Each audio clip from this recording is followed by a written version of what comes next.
देखो, इस तस्वीर में आपको दो बच्चे दिख रहे हैं। पहला बच्चा जिसका नाम अस्मित गौतम है, और दूसरा बच्चा अभिनव अरोड़ा, जिसे शायद आप जानते ही होंगे। दोनों शायद एक ही उम्र के होंगे, पर हमारे देश की सरकार ने दोनों के साथ में बहुत बड़ा भेदभाव किया है।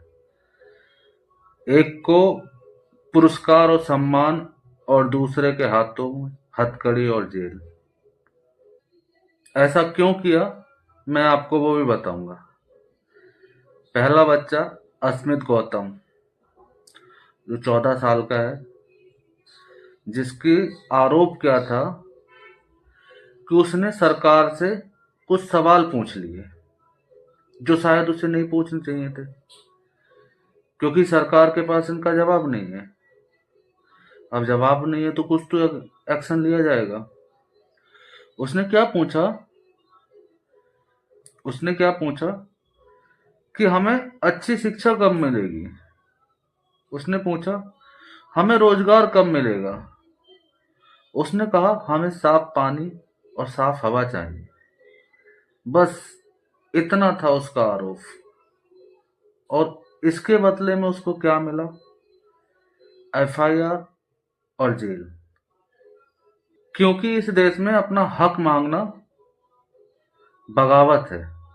वहीं दूसरा बच्चा अभिनव अरोड़ा, जिसे कैमरे के सामने धर्म, पाखंड और प्रोपेगेंडा का चोला पहना दिया गया है, जो मासूमियत की उम्र में नफरत और झूठ की स्क्रिप्ट पढ़ रहा है, तो उसे मंच पर बुलाकर कैबिनेट मंत्री नितिन गडकरी जी द्वारा सम्मान और पुरस्कार दिया जा रहा है। क्योंकि इस देश में चापलूसी ही सबसे बड़ी राष्ट्र सेवा है। अब मैं आपको एक सीधा सा संदेश देता हूं। अगर आप कलम उठाकर व्यवस्था की खामियों पर लिखोगे तो आपको जेल मिलेगी, हाथों में हथकड़ियां मिलेंगी। और अगर आप अपने विवेक और ईमान को गिरवी रखकर धर्म के नाम पर और अंधभक्ति का ढोल पीटेंगे तो आपको पुरस्कार मिलेगा। वो आपकी राष्ट्र सेवा मानी जाएगी।